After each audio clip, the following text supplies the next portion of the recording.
what keeps us up at night department comes this question. Are you one of us?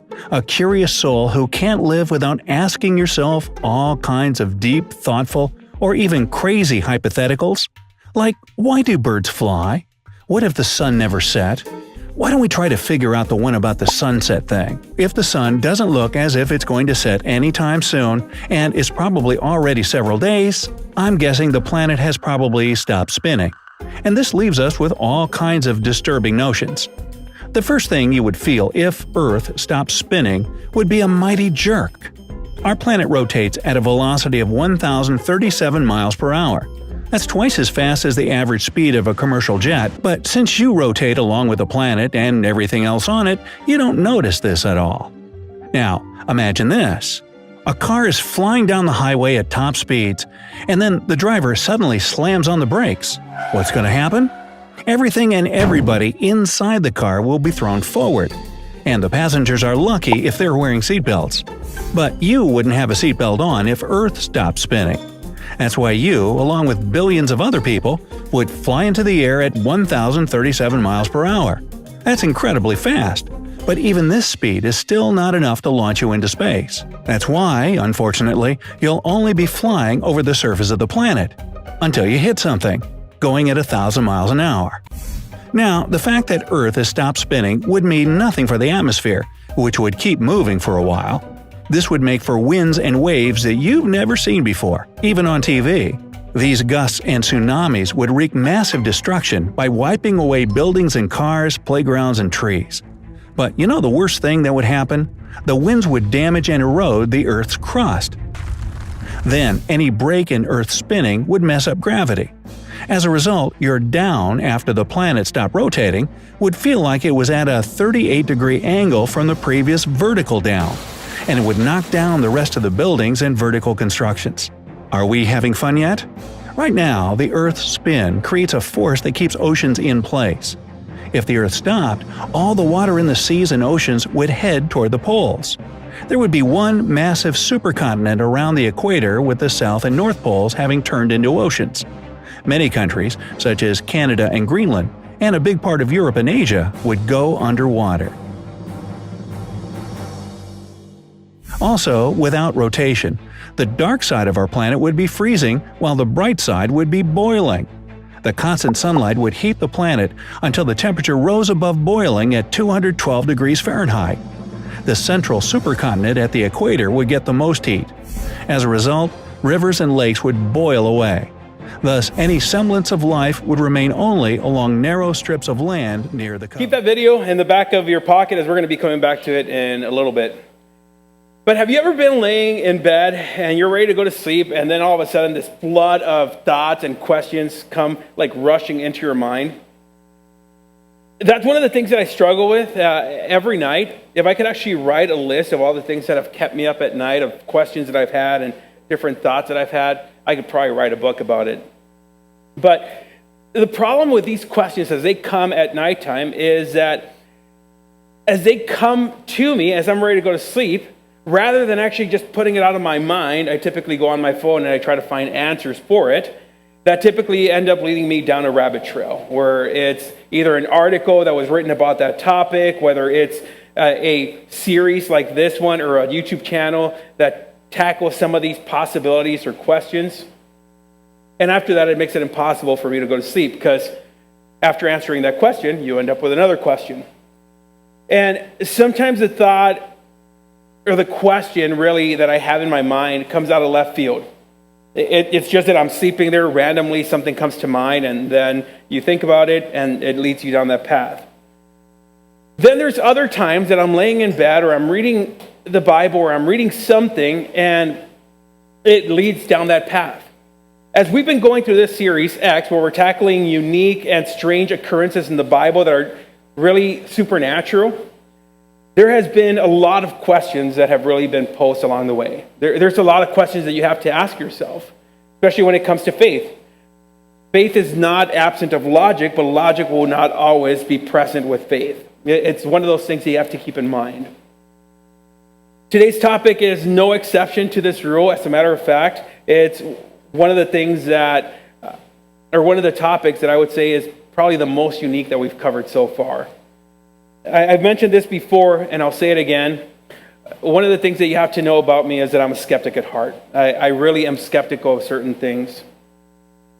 And for that reason, it means that in order for me to be convinced of something, I have to find reasonable evidence before I'm convinced of it. However, this doesn't mean that my beliefs are void of faith just because I'm looking for evidence to support it, right? You have to understand that.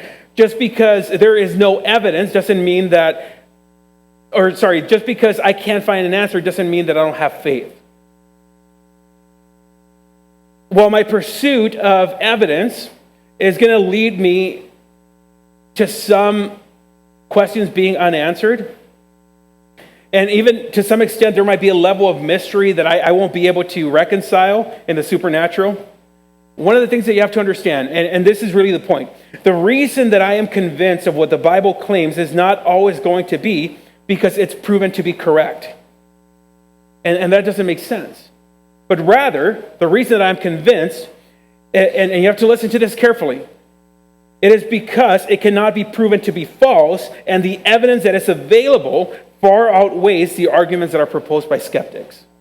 In other words, I might not find the answer that I'm looking for, but there is nothing to contradict that it's impossible. It might be impossible through our understanding, but at the same time, there's nothing that can tell me there's no possible way that that can happen. And like I said, it sounds contradictory, but even science poses that option. Now, there may be times where really the biggest obstacle is our understanding of how things work, because it makes it impossible from what we understand. But even the fact that we don't understand the extents of the universe, that it's endless, that defines our understanding of eternity, or that defies our understanding of eternity. And once again, there's going to be times where the way that we understand things to work is going to contradict what the Bible teaches. And there might even be other evidence that might point against what is recorded in the Bible. So in these moments, once again, there are two things that you have to consider. When you get to those points where you're like, it doesn't make sense in how it's possible for this to happen through natural processes. And then you might get to the point where you might say, there's really no evidence to support that. There's two things that you have to consider, like I said. The first is that we may very well be assuming something based on what we think to be true. In other words, we are so convinced that the Bible is saying something that it's really not saying, but at the same time, we're convinced that that's what we're looking for. Similar to what we talked about last week with giants, right? What is a giant? What does the Bible say the stature of a giant, the height of a giant is? Well, we talked about it last week. It could range from 6.5 to 9 feet. Which one is it? If it's 9 feet, once again, it's still not impossible, but nonetheless, it presents a challenge. So we have to understand, are we inserting our own understanding on the passage? The second thing that, and it often leads to the first one to begin with, is that we may be misinterpreting the text, believing that it's claiming something that it never claimed. And that's one thing that happens within the church. There's this idea that, for example, how are people saved? John chapter 3, verse 16. For God so loved the world that he gave his only begotten Son, that whoever believes in him shall not perish but have eternal life. What does it take? Belief. What is belief? Well, we just say, well, as long as you believe it, you're going to heaven. That's not all that there is. There's more to it, right? There are passages that we take out of context, but we give it a different meaning. And we do that when it comes to certain topics in the Bible as well. Now, the reason that I want to lay out that foundation is because today's topic is really bizarre, really unique, and it's found in the book of Joshua, where we come across this claim that if you take it at face value, right? If you just say, well, that's what it's saying, it does come across as a pretty incredible, unique, bizarre event. But then as you begin to consider what this miraculous event would have required to take place here on earth and in the cosmos, you begin to think, I don't think that's even possible. Because you begin to think about the ripple effects that this one single event would have had, not only in that area, not only around the world, but in the entire universe. So once again, you read this account and you're like, okay, well, it's unique, it's bizarre, you kind of move along. As a matter of fact, as I was preparing for it, I was talking to my wife about this, and she's like, I had never really thought about what it would require. I just remember hearing the story and moving on, right? Believing it's true. So that's kind of the topic that we're diving into today, and you have to understand that sometimes these misconceptions of what the Bible's claiming is either because we misinterpreted something, because we believe that it has to be a certain way, or if not, maybe there's something else, which we're talking about today. So really quickly, I want to set up the framework of what's taking place here. The first 5 books of the Bible are called the Pentateuch, and they are ascribed to be written by Moses. We've talked about this in this series quite a bit, that Moses is actually the focal point in the sense of he's the leader that led the people out of Egypt and is leading them to the Promised Land. Now, the thing is that before they enter the Promised Land, Moses dies, which means that they need a new appointed leader. And to that position, it is given over to Joshua. So Joshua becomes the leader that is now going to lead the Israelites into the Promised Land. They have been wandering in the desert for 40 years, and they're going to move into the Promised Land, but here's the challenges. The challenges are that they have to conquer before they can inhabit. There's going to be wars that have to be fought. And Joshua is going to be the individual that is going to lead them in that pursuit. Now, Joshua chapter 10 is going to record one of the battles that is going to take place as they are moving into the Promised Land. In this particular battle, it says that Joshua makes such a unique request that, quite frankly, it's hard to really try to explain or to even make sense of, because of all the challenges and disruptions that this request would have presented. Now, I want to emphasize, this is based on our understanding of how the cosmos works. So based on this, it's really hard to understand, how is this even possible? So this unique account starts in verse 9 of Joshua chapter 10. If you have your Bibles, you could turn there. Otherwise, the verses will be up on the screen. But it says that Joshua traveled all night from Gilgal and took the Amorite armies by surprise. The Lord threw them into a panic, and the Israelites slaughtered great numbers of them at Gibeon. Then the Israelites chased the enemy along the road of Beth-horon, killing them all along the way to Azekah and Makkedah. As the Amorites retreated down the road from Beth-horon, the Lord destroyed them with a terrible hailstorm from heaven that continued until they reached Azekah. The hail killed more of the enemy than the Israelites killed with the sword. These are all important details. They might sound confusing. Follow me on this. On the day the Lord gave the Israelites victory over the Amorites, Joshua prayed to the Lord in front of all of Israel. He said, "Let the sun stand still over Gibeon and the moon over the valley of Ajalon." So the sun stood still and the moon stayed in its place until the nation of Israel had defeated its enemies. Is this event not recorded in the book of Jasher? The sun stayed in the middle of the sky, and it did not set as on a normal day. There has never been a day like this one before or since when the Lord answered such a prayer. Surely the Lord fought for Israel that day. Then Joshua and the Israelite army returned to their camp at Gilgal. This passage is really interesting because within the miracle you find more miracles. This battle that they're fighting and they're winning, in all reality, it's attributed to God's victory, right? It's God's work. So let me set up, once again, kind of what has taken place going into this, because it's important to know how they're going into this battle, how they're sizing up. If you were to be in high school and you have a bully, right, typically they're going to be bigger than you, but you kind of size them up and you're like, can I take them down? If I really were to go up against this person. And if they're bigger than you, then you put up with the bullying. If they're about someone you can possibly take, you kind of stand up to them. That's typically how it works. This is what the Israelites are going to do. Prior to Moses' passing, they end up sending 12 scouts, 12 men that are going to go and scout out the land that they're going to try to conquer and inhabit. This is the promised land that God has given them, and God is going to give them this land. Now, they send these scouts, and when they come back, these 12 men, they report everything that is discouraging. If you go to Numbers chapter 13, you can read the report where they come back. This is what they said. Some of the men stated that after they entered the land that Moses sent them to explore, it was bountiful country, right? I mean, they have like giant fruit. It's phenomenal. It's exactly what they anticipated it to be. It's a land flowing with milk and honey. So they bring back the fruit that the land produced. It's incredible. It's great. It's giant. But then they go on to say, the people living there are powerful, and their towns are large and fortified. They have fortified cities. They even came across some giants. We talked about those last week.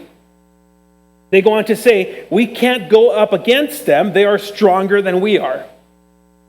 It's important to know this, right? Because they're sizing up this battle, and they're like, yeah, this ain't going to happen. I mean, the land that God promised, it's exactly what he said, right? It's a land flowing with milk and honey. However, there's no way that we can conquer this. As a matter of fact, one of the statements that they say at the end of that chapter is, next to them, we felt like grasshoppers, and that's what they thought too. They feel insignificant. There's no way we can beat these people.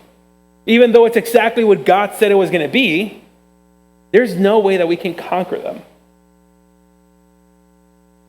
Now, again, this is all important because it's crucial to know what their perspective is in this battle, their outlook.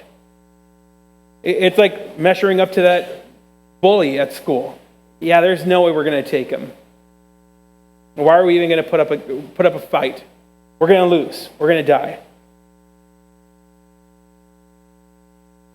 If you really break it down, this battle is not in the Israelites' favor. It's not looking good for them. They're trying to conquer cities that are fortified, right? And that means that they have walls that they will have to try to overcome already. And that's another incredible story of the Battle of Jericho. They're trying to overcome men that are bigger and stronger than they are. But here's what I'm trying to make a point of before we actually get to the focal point of today. Similar to David and Goliath, that story, right? That account. We begin to see this pattern that begins to emerge. And if you joined us last week, we talked about how the Bible is continually revealing something, not about our ability, but about God's ability in the midst of our weaknesses. When the battle begins, it already starts by saying that the Amorites are thrown into a state of panic, and it results in a lot of them being killed because they're in a state of panic. So there's already one miracle in itself.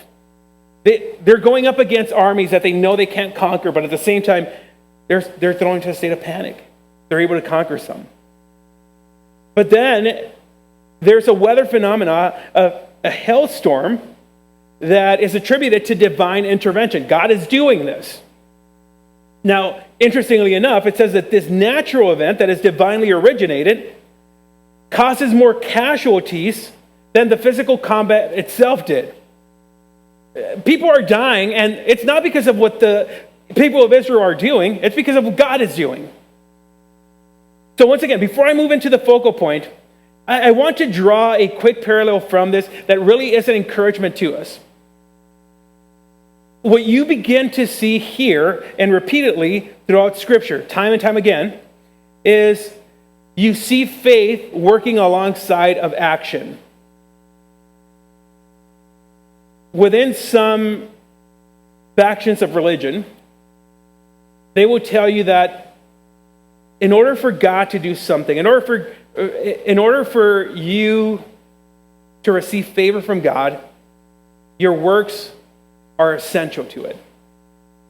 You have to work harder at it. And it's based everything on your performance, and it's somewhat based on faith, but everything's based on your performance. Over and over, what we see in the Bible is not how your performance ultimately does the work. What we see is people that are taking action, trusting in faith that God will do exactly what he said he was going to do.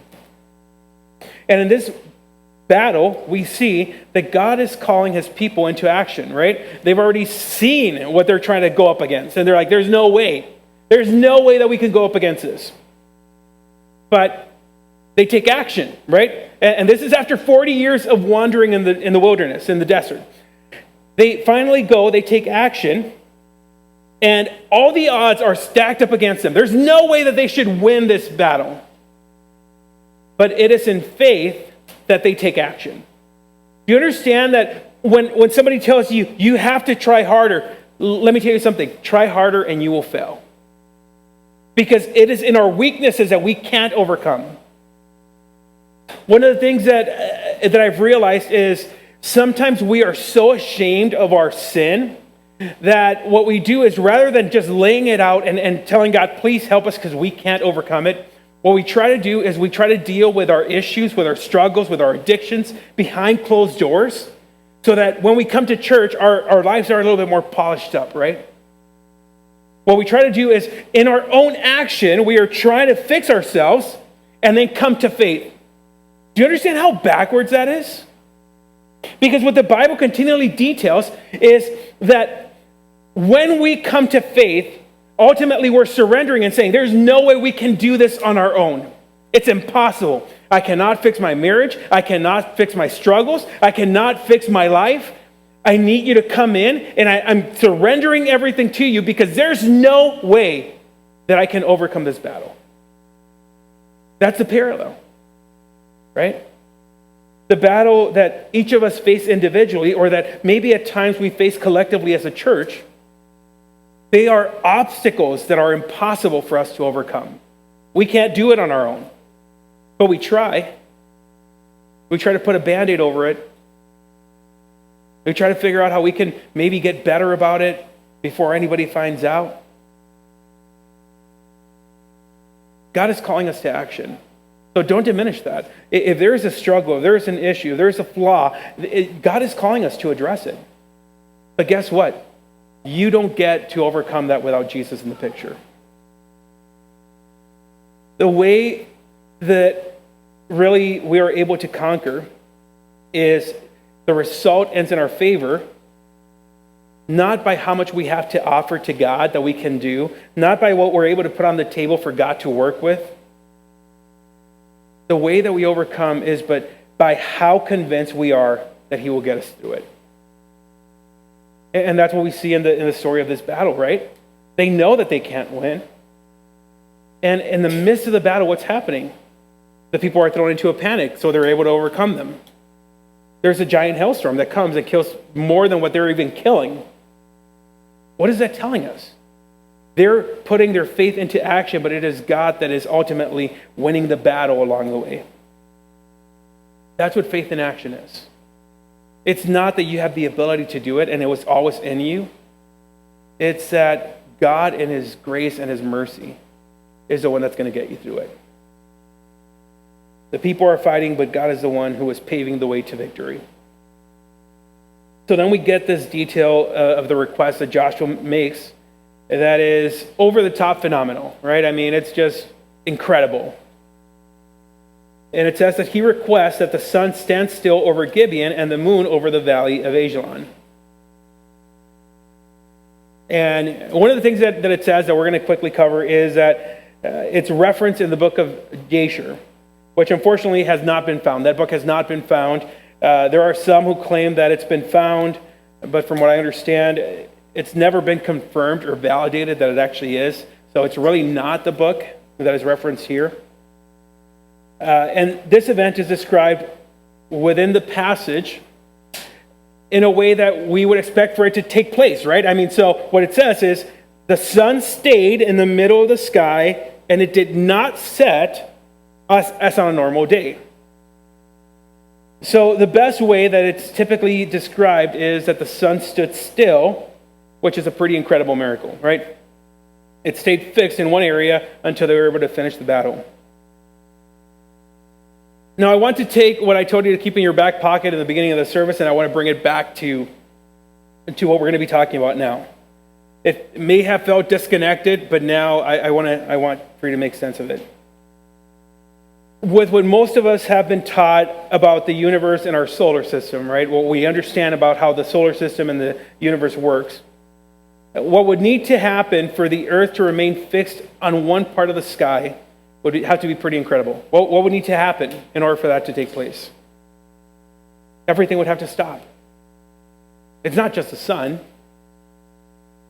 If you're driving, so let me give you an example. If you're driving down the road and you see something that catches your attention, so let's just pretend for a second that you're driving in Los Angeles and you see a perfect spot to take a picture of the Hollywood sign.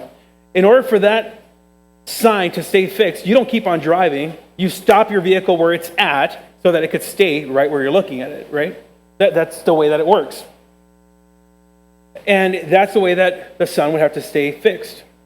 So one of the things that I decided to do is I decided to go on Amazon, and I decided to bring a little bit of a visual representation of how our solar system works, right? So this is a little bit of an example. For you flat earthers, just imagine that it's pancakes.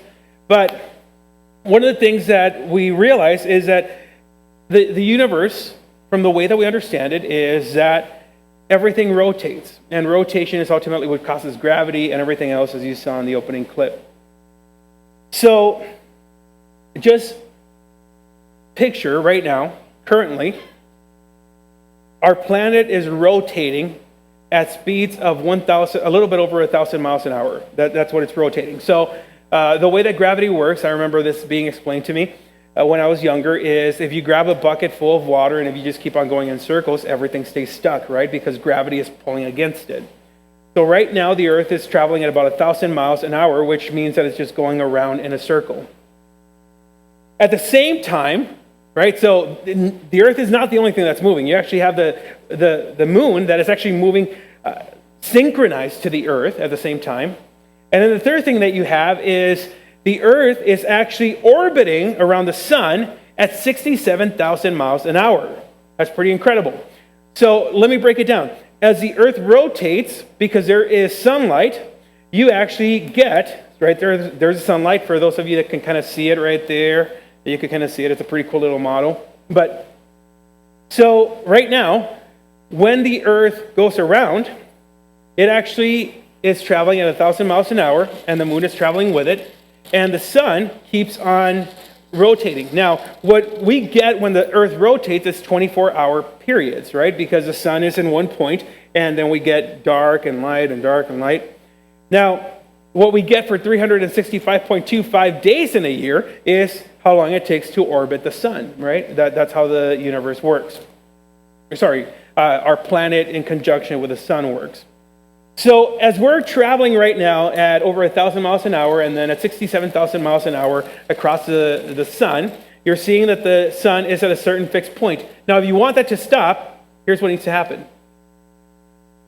Everything has to stop. The moon has to stay in one fixed spot, and this has to stay in a fixed spot. And then you will have the sun that's pointing exactly where it's not moving. What's incredible about this whole thing, before I actually move on, is that if you really think about everything that is taking place in our own solar system, it is absolutely incredibly synchronized to the point that it is impossible for enough time to allow for this to take place. There is an intelligent designer behind all of it. No amount of time could yield life. No amount of time could actually bring about this much synchrony.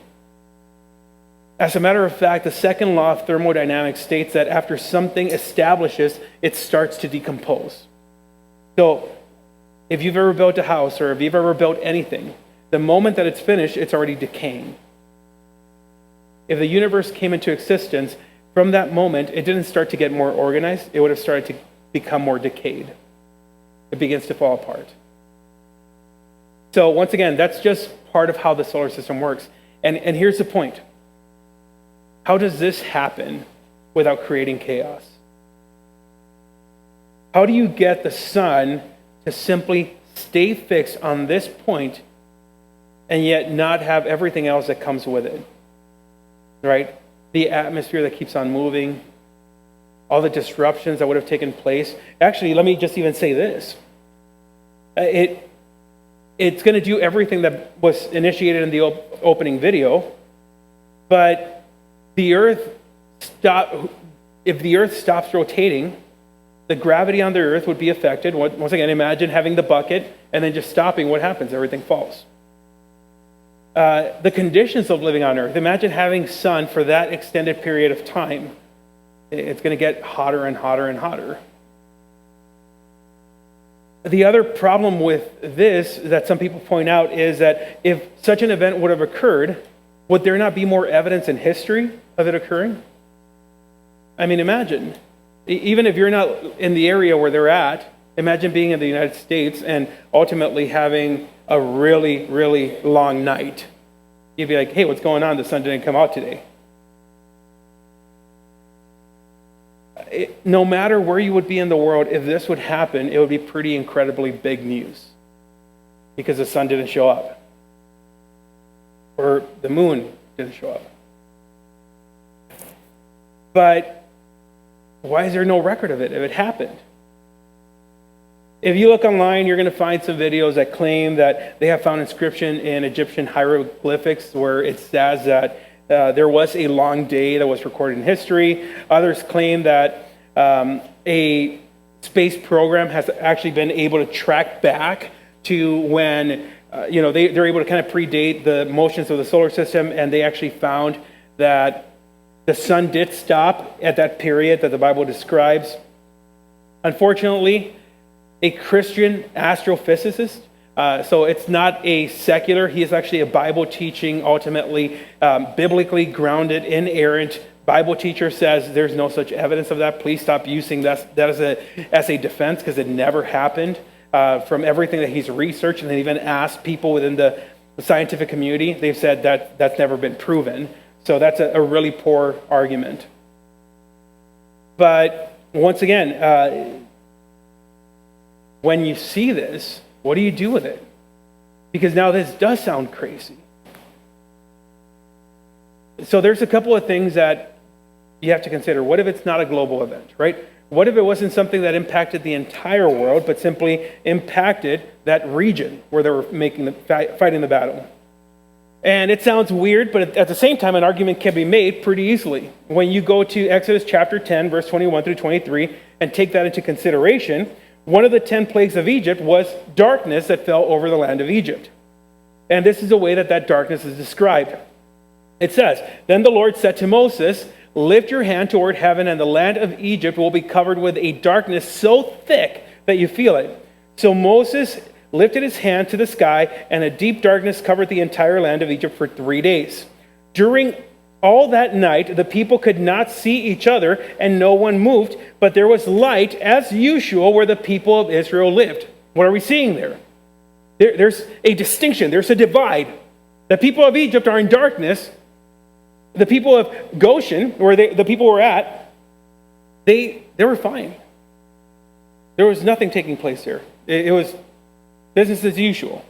And you actually see that Pharaoh sends scouts to make sure that that's actually what's taking place. Can God do that, where it's a localized regional event? 100%. How? I have no idea, but there's evidence to support that that's a possibility. You know, when I read this account, I kind of picture this picture of a little kid with a little rainy cloud, that's just like thundering and raining, and wherever they go, it just follows them. That's kind of what I picture with the Egyptians. It's a distinction where it's like they're always in darkness, and the Israelites are always in light. So considering this miracle, it becomes a possibility of how maybe this could have taken place during the battle, where there's a fixed point, and what that source of light was. It could have appeared to be the sun, but it could have been something different. And it would be no less of a miracle. It would be an incredible miracle. And it makes it easy to make that correlation. But that's only speculation of one possibility. Others have suggested that what is being described here maybe is an eclipse, right? So if what we know of eclipses is that they happen when sorry, I have to get that to that point. See how difficult it is? There we go. It's when the moon is right in front of the sun. I think there we go. So maybe that's what it was, right? Where it felt like it went dark, but then it came back and it was like a really long day. Some people have speculated that maybe that was a miracle, that they saw an eclipse and they thought maybe that was it. But one of the many issues, this has many issues with it, is that eclipses only last for a couple of minutes. It would be really hard to confuse an eclipse for a long day. Another thing that you have to consider is that the account says that there has never been a day like this one before or since. There's eclipses all the time. That can't be it. Then it brings us to the other possibility. And people have brought up this, and it is that the issue may not be in trying to figure out how this event happened with the sun standing still, but as I stated before, maybe the issue is that we have a flaw in how we're understanding the passage itself. Something that has been pointed out by people online, by different people on each side of the debate, and they're Christians, both of them, is that if you look back in history, the Amorites, similar to other pagan nations, they revered and they worshiped the sun and the moon. They were kind of focal points for them. When you consider that, it would be rational to conclude that if there was any change, right, if anything happened with the sun and moon where they weren't doing exactly what they did on a monthly basis, they would see this as an omen of defeat or a bad omen that was going to happen. Now, if you go out during the day, and I think it's the weirdest thing, sometimes during the day, you will see that the sun and the moon are able to be seen at the same time. So according to some historical texts that have been found, some have debated that one of the things that the Amorites believed is that if you would see the sun and the moon during the same day, which would have been an abnormal thing during certain times of the month, this would have played a psychological factor into the Amorites' defeat. In other words, they would have seen this as a bad omen that they were going to be defeated. So what they claim is that this passage is saying, well, the moon and the sun were out, and they were fixed in certain points that ultimately became a bad omen for the Amorites. It's confusing, but nonetheless, that's the other argument. And they point out that one of the things that we get wrong is that the passage never says that there has never been a day like this before. It's not really alluding to the day. They point out that it says this: there has been no day like it before since when the Lord heeded the voice of a man. For the Lord fought for Israel. The argument is that this miracle in itself is not necessarily that the sun stayed in a fixed position, but the uniqueness of the account is that the Lord answered such a prayer of a man. So in other words, he listened to the prayer of a man. And once again, possibly based on this, he listened to the prayer of a man to do something that would ultimately be a superstition that would play into the psychological factor of the defeat of the Amorites. I think that this has some valid points, but there's one pretty major inconsistency with this. When you look back at other biblical accounts, you find that God answered Gideon's prayer when he said, "Let the fleece be wet and everything around it be dry," and vice versa. Didn't he answer that prayer? Not only that, but if you look at other passages, like when Moses said, "Do not destroy the people of Israel, for what will the nations say?" He just brought them out to the wilderness to kill them. Didn't he answer that prayer as well? I don't think that you can make the argument without other issues present.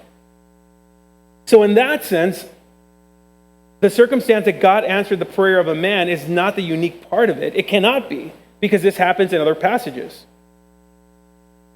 which ultimately is going to lead to the greatest, what I believe to be the greatest flaw and cop-out of the church, when it comes to dealing with difficult passages like this. And it is that when churches come across certain passages that are difficult to try to understand from our perspective of how the world works, or even our basic understanding, the church typically goes to and reverts to, well, it's not literal, it's poetic, it's metaphorical, it's not meant to be taken literally, that's not what the passage is saying. When you go down that path, you will find yourself struggling to make sense of every other passage that doesn't make sense to your 3-pound brain. And there's a lot. When you cop out and you say, well, that's not what the Bible is claiming, it's really something poetic, it's metaphorical, it's not to be taken literal, it's allegorical. You're going to run into that issue a lot. When we were going through our study on the book of Revelation, which I actually really appreciated that study even from a personal perspective, because it just caused us to dive deeper into the book that is beyond confusing to many. We talked about the future events that are mentioned in that book. And there's a lot of different events that are really hard to make sense of from our understanding. As a matter of fact, even this morning when we were driving in, my wife and I were talking about just hailstorms, right? We had one not that long ago, and how hail actually works. In the book of Revelation, after the 7th bowl is poured, verses 19 through 21 of chapter 16 states this: "The great city of Babylon split into 3 sections, and the cities of many nations fell into heaps of rubble. So God remembered all of Babylon's sins, and he made her drink the cup that was filled with wine, the wine of his fierce wrath. And every island disappeared, and all the mountains were leveled." Here it is. "There was a terrible hailstorm, and hailstones weighing as much as 75 pounds fell from the sky onto the people below. They cursed God because of the terrible plague of the hailstorm." That's a pretty significant, that's a big piece of ice falling from the sky. And this morning, as my wife and I were talking, she's like, I was thinking about it, it's pretty interesting. And she was stating something that she had seen about if you dice, or if you were to cut through the middle of hail, you actually see that it looks like an onion because of the way that it works. I remember hearing about this, but when the way that hail is formed is it just keeps on cycling in the clouds until it gets too heavy and it begins to fall. The heaviest hailstone ever recorded, and I mentioned this before, is 2.25 pounds. That's like significantly lighter than what the Bible records. Now, let me just kind of try to help you understand this. If hail really is a byproduct of rotating in the sky, in the surface, until it gets too heavy, how do you get 75-foot hailstones? That's pretty incredible. And once again, could Revelation be figurative in what it's describing? Maybe, maybe not. But once again, here's the issue.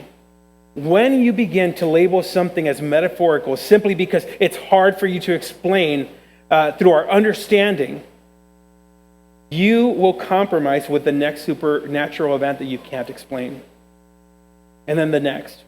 Until you end up with a God who is deprived of all divine attributes and is a God that is no different than you and I. He's not all-powerful. He's not omnipotent. He's not omniscient. He's just simply a man who is confined to what you and I can understand. That's not the God that I worship. What you end up with when you completely remove any supernatural activity from the Bible, you end up with a book that is filled with figurative stories that has good life lessons that undermines the power and divine nature of an eternal God. That's what you end up with. So I want to wrap it up with this. While our understanding of how the world works tells us that it is simply impossible for the sun to stay fixed without any other repercussions around the world, here's the point. We must stay grounded in our biblical understanding of the God that we worship who knows no impossible. You have to understand the revelation of God before you can understand the revelation of anything else. The fact that we exist in a planet in conditions that defy all natural laws, it helps me to move away from my understanding of what is possible and to rely solely on the God of the impossible.